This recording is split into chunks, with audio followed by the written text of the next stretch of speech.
दोस्तों नमस्कार। अ, मैं फिर अपने कुछ मन की बात करना चाहती हूँ।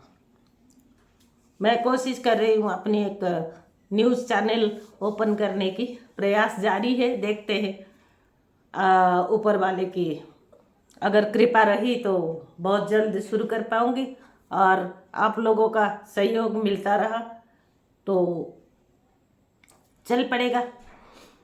पर और मेरा ये वादा है कि मेरा न्यूज़ चैनल जो चलेगा उसमें सच और सिर्फ सच होगा, उसमें कोई झूठ नहीं होगी, वो तथ्य भित्तिक होगा।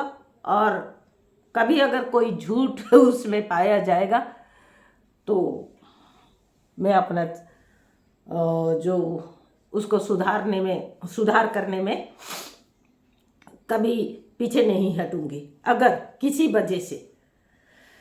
पर आज मैं एक बात कहना चाहती हूँ। हर चुनाव के बाद हम जन साधारण को गालियां देते रहते हैं। ये एक हमारी आदत सी बन गई है। मतलब आप देखें, कोई भी राजनीतिक पार्टी को हम समर्थन करते हैं, ये हमारी निजी स्वतंत्रता है। आप कोई बीजेपी को सपोर्ट करता है, कोई कांग्रेस को सपोर्ट करता है, कोई दूसरे पार्टी को सपोर्ट करता है, तो ये उनकी अपनी स्वतंत्रता है।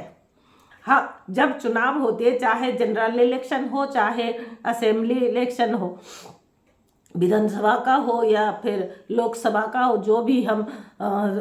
जब भी चुनाव होता है तो हम अपनी पसंद के हिसाब से, अपनी मर्जी से हम वोट डालते हैं अपनी पसंदीदा कैंडिडेट को।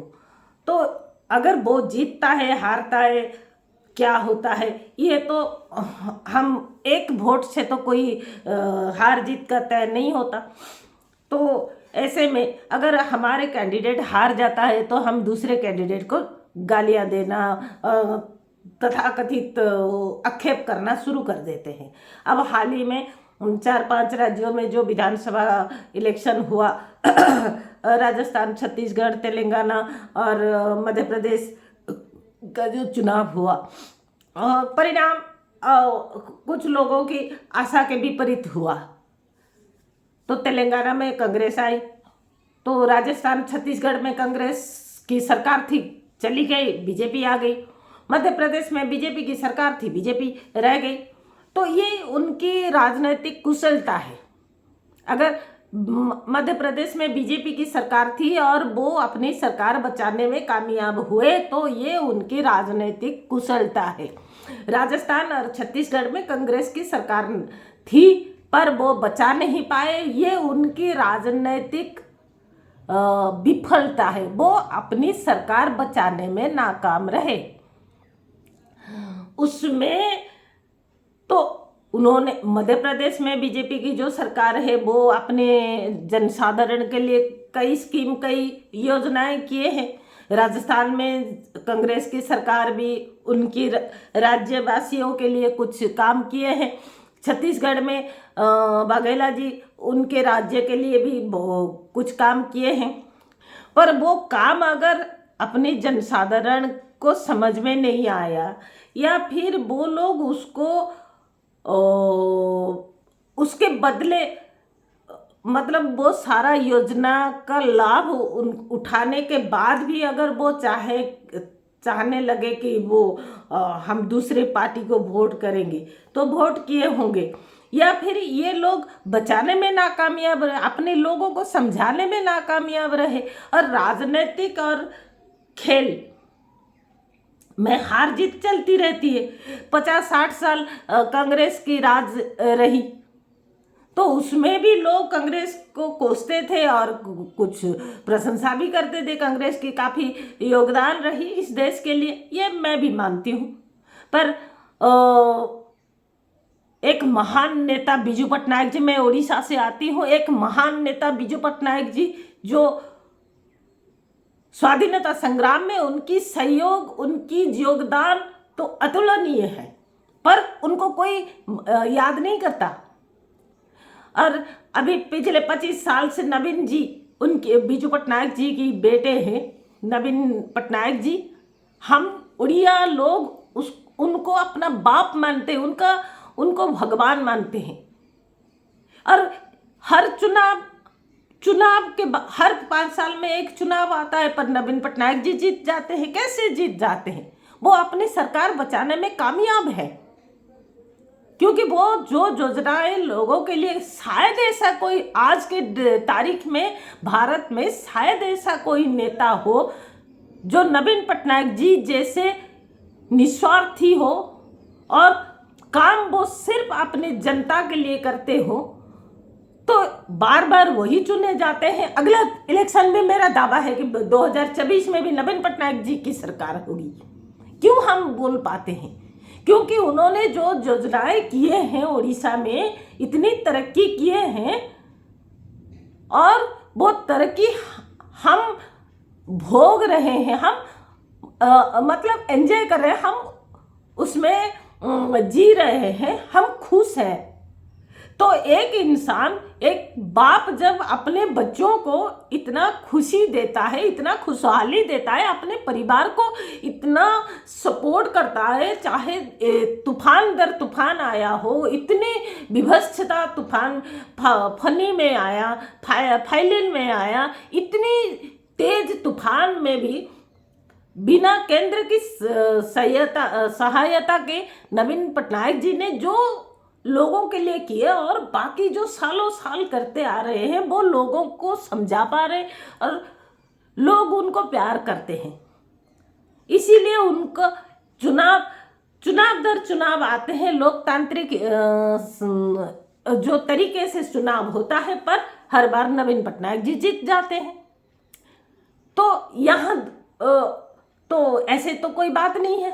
तो आज अगर राजस्थान और छत्तीसगढ़ में कांग्रेस की सरकार होते हुए भी वो लोग कांग्रेस को नहीं समझ पाए, बीजेपी को वोट किए, तो ये कांग्रेस की नाकामयाबी है। वो जो योजनाएं किए होंगे तो वो लोगों को समझ में नहीं आया या फिर पर्याप्त नहीं है।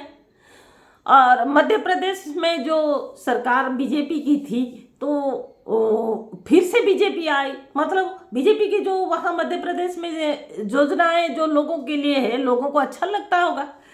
तो मेरा ये कहना है, कौन सी पार्टी जीती, कौन सी पार्टी हारी, इसमें मैं जाना नहीं चाहती। पर बात ये है कि कई लोग अभी चुनाव खत्म हुआ तो कांग्रेस समर्थक जो है वो बोलते रहते हैं कि 1000-2000 कैश लेके सब वोट डालते रहे और भविष्य नहीं देखे, ये नहीं देखे, वो नहीं। यानी अगर बीजेपी कहीं जीत जाती है तो कांग्रेस के लोग बीजेपी को कुछ नहीं कहते, जनता को कहते हैं, क्योंकि अपनी नाकामयाबी को छुपाने के लिए वो जनता को गालियां देते हैं। तो कांग्रेस वालों हार जीत होती रहती है। पर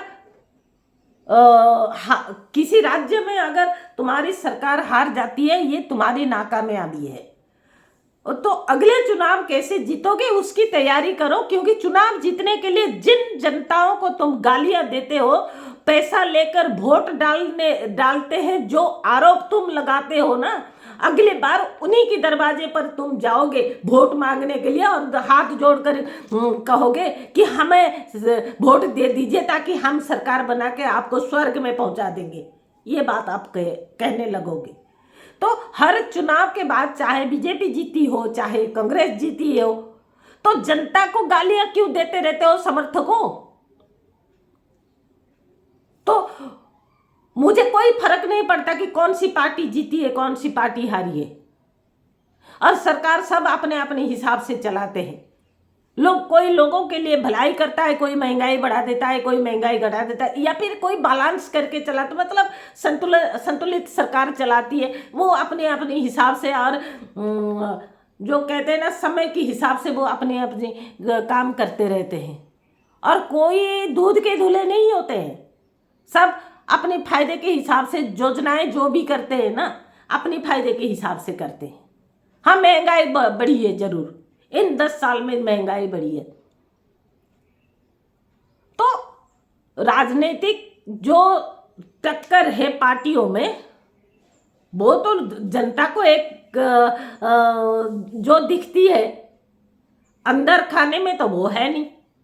सब आपस में मिले हुए हैं, सब दोस्त हैं, हर पार्टी आपस में मिले हुए हैं। और जब चुनाव खत्म हो जाता है, कहीं बीजेपी हारी, कहीं कांग्रेस हारी, तो जनता को गालियां। जनता ने पैसा लेकर इसको वोट दे दिया, 500 रुपए में वोट दे दिया, 1000 रुपए में वोट दे दिया। अरे समर्थकों दोनों तरफ को मैं कह रही हूँ, चाहे बीजेपी की हो, कांग्रेस की हो, और दूसरे पार्टियों की हो, कुछ भी हो, जब तुम्हारी पार्टी जीत जाती है तो जनता को लड्डू नहीं खिलाते जाके घर घर में, एक नमस्ते कर देते हो, धन्यवाद कर देते हो, काम खत्म। जब तुम्हारी पार्टी हार जाती है तब तुम महीना भर जनता को गालियां देते हो। आम जनता की वोट से सरकार बनती है, तो हर चुनाव के बाद जनता को कोसना, गालियां देना बंद करो। जनता जाग चुकी है, कोई मूर्ख नहीं है। और कहीं लाडली बहना, ये जो मैं पढ़ती रहती हूँ न्यूज कि जो एक पार्टी के समर्थक बोल रहे हैं कि एमपी में लाडली बहना योजना में उनकी सरकार पैसा डाल डाल कर वोट ले लिए। तो चलिए, आपकी बात है, तो दूसरे राज्य में जब आपकी सरकार थी, आपकी ऐसे ही कोई बहना वाली या भाई वाली योजना करते, उनके खाते में भी पैसा डालते, आप भी जीत जाते। क्यों नहीं कर पाए? दूध के दूल्हे हो आप, आपके पास पैसा नहीं था। कुछ करने से पहले ये जो सोच लो कि सिर्फ चालाक तुम नहीं हो, और लाडली बहना योजना के तरफ अपनी उंगली उठाकर अपनी नाकामयाबी मत छुपाया करो। सबको सब पता है, जनता जागती है, जाग गई है, सब समझते हैं। और जब तुम्हारी पार्टी हार जाती है, दूसरे राज्य में, तेलंगाना में तो कांग्रेस जीत गई, फिर क्या हुआ? वहाँ के लोग इंटेलिजेंट है, और कांग्रेस हार गई राजस्थान में, वहाँ के लोग मूर्ख है। जब कांग्रेस को जिताया था तब वहाँ के लोग अच्छे थे, अब कांग्रेस हार गई तो वहाँ के लोग खराब हो गए। जब तुम्हारी पार्टी जीतती है तब खुश हो जाते हो, जब तुम्हारी पार्टी हारती है तब लोगों को गालियां देते हो। जिन लोगों को गालियां देते हो, अगले दिन अगले चुनाव में उन्हीं के दरवाजे पर जाके हाथ जोड़कर भीख मांगोगे वोट के लिए। थोड़ी सी शर्म करो, जनता को गाली देना बंद करो। जय जगन्नाथ।